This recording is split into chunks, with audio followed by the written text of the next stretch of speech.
تو یہ ضروری نہیں ہے کہ ایک شخص ٹیچر ہے تو اس میدان کے اندر وہ ماہر ہے اور وہی سب کچھ ہے، نہیں.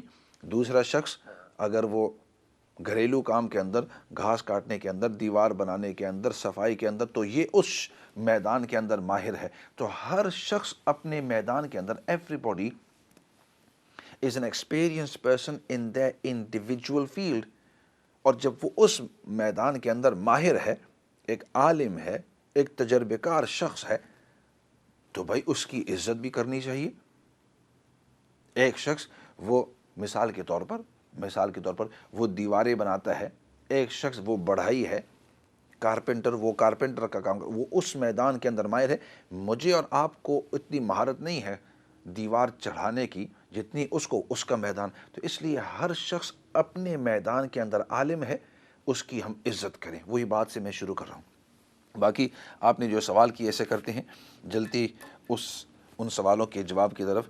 آپ نے جب یہ پوچھا کہ ہم جب عمرہ کے لیے جاتے ہیں تو وہاں کفن کو زمزم کے پانی سے ہم دھو دیتے ہیں، we wash it with the water of Zamzam. آیا تبرکن اس طرح کرنا ٹھیک ہے یا نہیں، اور اپنے پاس ہم رکھ سکتے ہیں یا نہیں؟ تو اس کا جواب یہ ہے کہ بالکل رکھ سکتے ہیں، اور اس طرح تبرکن بالکل آپ اس کو دھو سکتے ہیں. نبی پاک صلی اللہ علیہ وسلم کے زمانے میں رئیس المنافقین عبداللہ ابن ابی ابن سلول جب وہ فوت ہوا تو اس کے بیٹے پکے مسلمان تھے، عبداللہ ابن ابی ابن سلول. تو انہوں نے نبی پاک صلی اللہ علیہ وسلم سے تبرکن فرمایا کہ یا رسول اللہ صلی اللہ علیہ وسلم آپ مجھے اپنی قمیص دیں تاکہ میں اپنے باپ کو پہناؤں. تو حالانکہ سب کو پتہ تھا کہ یہ جو مر گیا ہے یہ پکا منافق ہے، نبی پاک صلی اللہ علیہ وسلم کو بھی پتہ تھا. قرآن کریم کے اندر بھی لَيُخْرِجَنَّ الْأَعَذُّ مِنْهَا الْأَذَلُّ، پورے لمبا واقعہ ہے، وقت مختصر ہے، تفصیل سے عرض نہیں کر سکتا ہوں. لیکن تبرکن ان کو اسی طریقے سے کتنے صحابہ اکرام رضوان اللہ مجمعین سے مروی ہے کہ وہ اپنا کفن اپنے پاس رکھا کرتے تھے.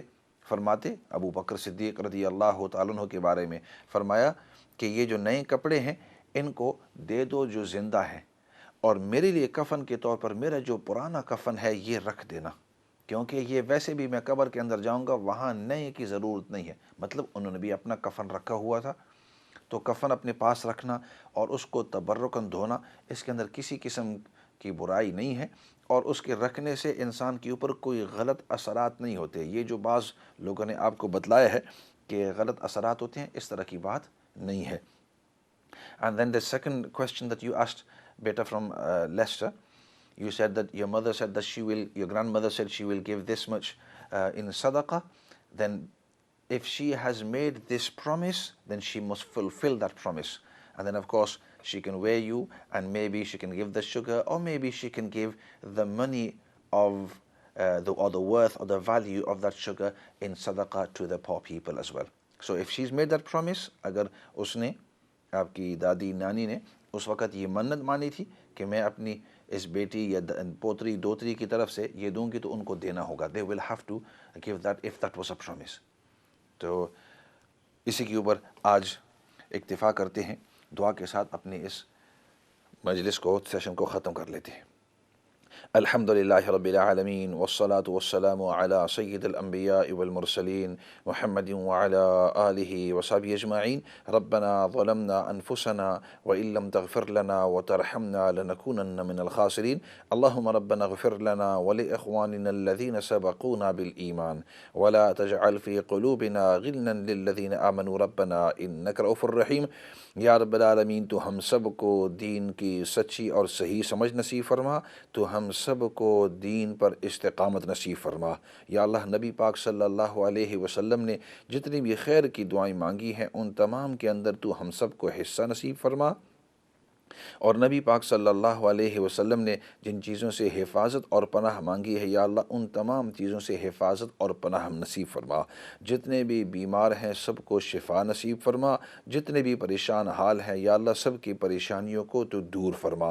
اور یا اللہ جتنے بھی مرحومین اس دنیا سے جا چکی ہیں ان سب کی بخشش اور مغفرت فرما، اور ہماری جب موت کا وقت آوے تو خاتمہ بالایمان نصیب فرما. اور یا اللہ سب سے بڑی بات وہ تیری رضامندی ہے، دنیا اور آخرت کے اندر تو ہم سب کو اپنی رضامندی نصیب فرما. سبحان ربک رب العزت عما یصفون وسلام علی المرسلین والحمد للہ رب العالمین برحمتک یا ارحم الراحمین۔ میں ہوں آپ کا مخاطب مولانا فضل داد، اور ہمارا یہ پروگرام ہر منڈے اور ٹیوزڈے شام کو 7 بجے سے 8 بجے تک لائیو ہوا کرتا ہے۔ خود بھی دیکھیے، دوسروں کو بھی بتلائیے۔ اسی کے ساتھ والسلام علیکم ورحمۃ اللہ وبرکاتہ۔